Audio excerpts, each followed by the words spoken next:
Islamic version of the events of Jesus' life contradicts many core beliefs of the Christian faith.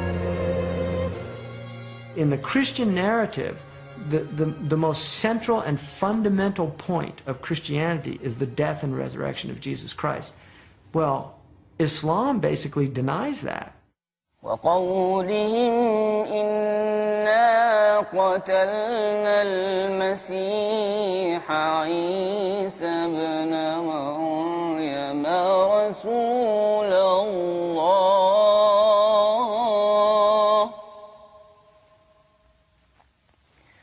وما قتلوه وما صلبوه ولكن شبه لهم.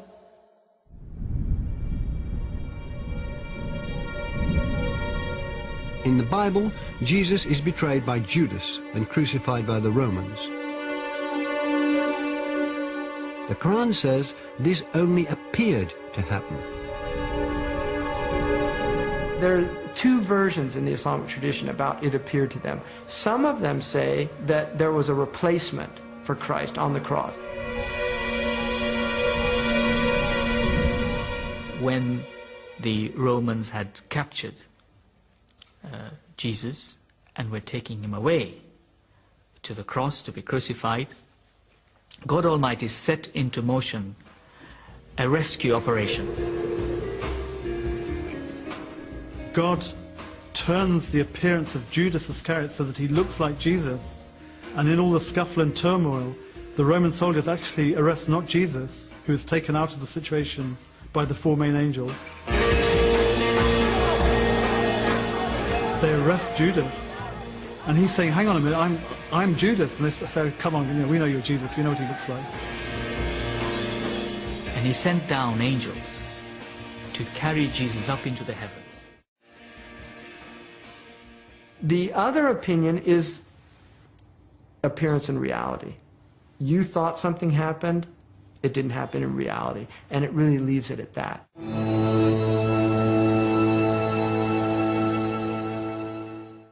The essence of Islam is submission to the absolute, to the divine, and that's where salvation lies, in submission to the divine, or at least a recognition of the divine. In Christianity, salvation lies through the acceptance of the blood of the Lamb. That is a completely different narrative than the Quran is giving. Who's right? Well, the Quran says, you make your choice here, and I'm going to let you know in the next world. ذلك عيسى ابن مريم قول الحق الذي فيه يمترون ما كان لله أن يتخذ من ولد سبحانه إذا قضى أمرا فإنما يقول له كن فيكون.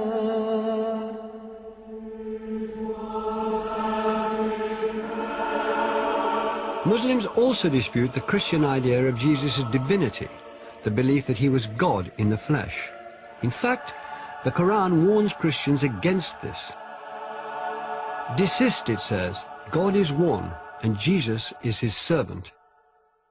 To say Jesus died on a cross, or that Jesus was that God was a little baby, or that God died on a cross, or God was a little baby, this is a heresy.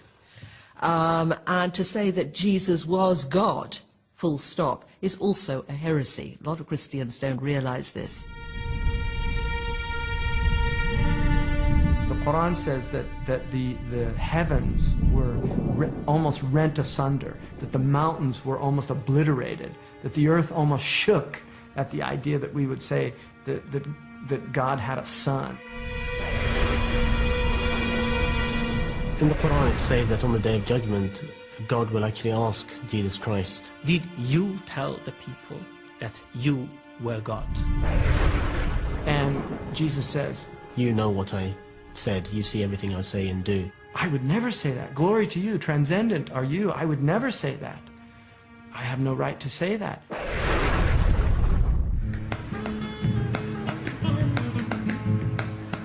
Zachariah King is a poet who runs an Islamic bookstall on Edgware Road. Priest in confession weep out through each town, almond sweet ground. This land will never suffer love again until my beautiful motley Maria is refound. His understanding of Jesus in the Quran influenced him to reject the Jesus of Christianity. Why aren't you Muslim? Why aren't I? I'm a Jew. You're a Jew? Oh, I was previously Christian. Ya Allah. Allah. Once I started to learn about Islam and realising that Jesus prayed, Jesus ate, Jesus went to the toilet, Jesus was born, Jesus had companions, all of these things, that he went through pain, that he went through anguish, that he beseeched his Lord. These things are not befitting for me of God, and therefore the Son of God. Jesus was God, then who was supporting the world while he was supposed to be dead? Or if he was God, then who was he praying to? Free books! What doesn't work is that God has family. I can't believe that Mary can give birth to God.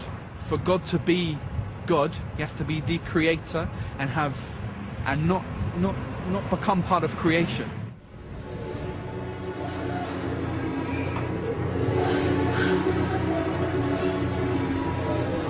Both Muslims and Christians believe that Jesus will return to earth to restore justice to the world.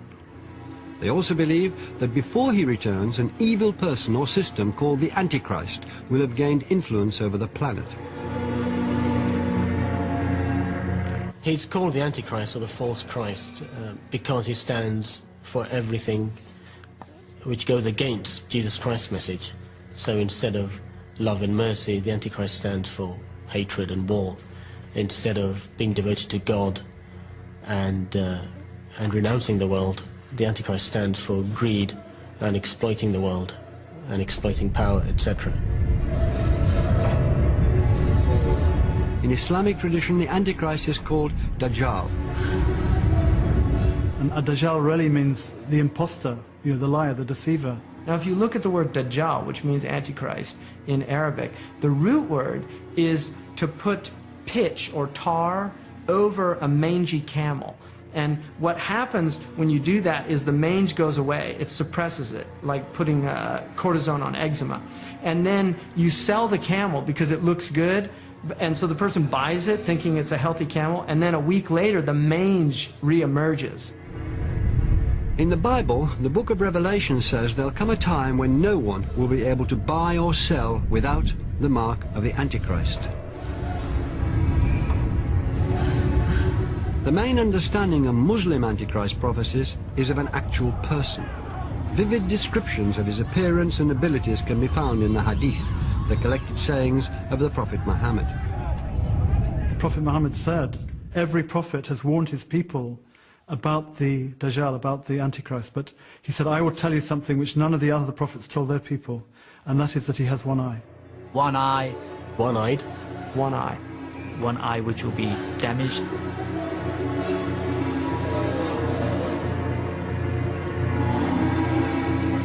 There will come a person who would rule using brute force, tyranny, who would disbelieve openly, who would kill, maim, and destroy anything and everything. He's the pitch man.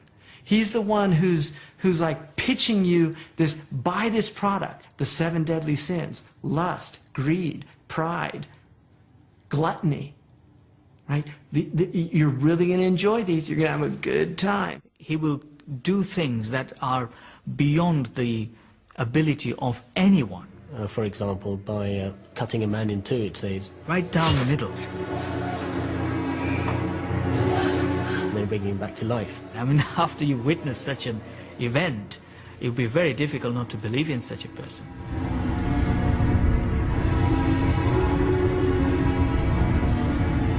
Christ says, go and sin no more. You're forgiven. The Antichrist says, there's no sins to forgive. Go do whatever you want. Both Muslims and Christians agree that Jesus will return to defeat the Antichrist. But whereas the Bible uses metaphorical language to describe the event, Islamic tradition gives a blow-by-blow account of exactly what will happen when Jesus comes back.